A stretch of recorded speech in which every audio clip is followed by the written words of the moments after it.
So Let's go to Nick Harris. Nick Harris. So this pick is cool because we mentioned earlier that we traded down for Grant Delpit. Yeah, from Grant Delpit. Also, we traded down in the third round as well. I forgot to mention this. I think it was the Jordan Elliott pick. We traded down in the third round, moved down 12 spots, and picked up a third-round pick in next year's draft. So we're already headed into next year's draft with 2 third-round picks. Wow. Which is sick. Great move. So anyways, to Nick Harris, who we drafted in the 5th round, this is what the pick we got from trading down with Grant Delpit.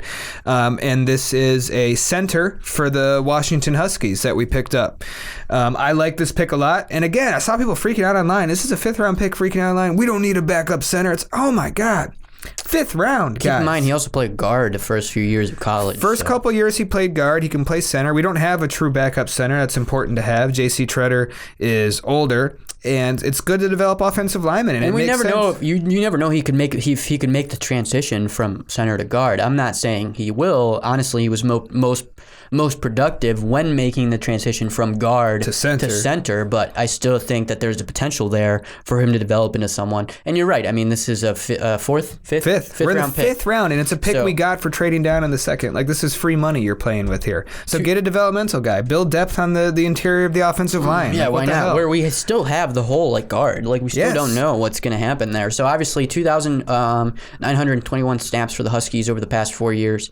Played his first 2 years at guard sparingly, and then he made that transition to center after his 2017 season. He improved in both pass protection and run blocking after making the transition. I think that, like we've been saying, the technique he has, there's a lot of potential there.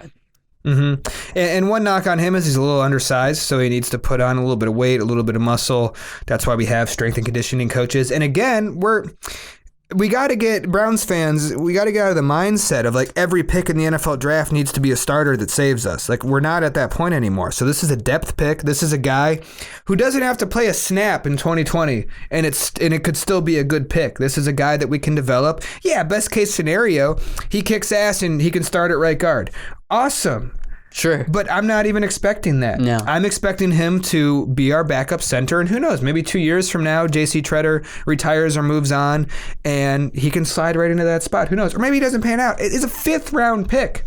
Something like, I think once you get to the 5th round, or even once you get to the 4th round, like 10% of these players even make teams further than a year in. So, like, it's really a crapshoot at this point in the draft. Yeah. So I think it's a great pick. I think it makes a lot of sense to bulk up the interior offensive line, and it's nothing crazy, flashy, or amazing. So I'll give it a B+. I feel good about it. I'm gonna give it a B as well. Solid B.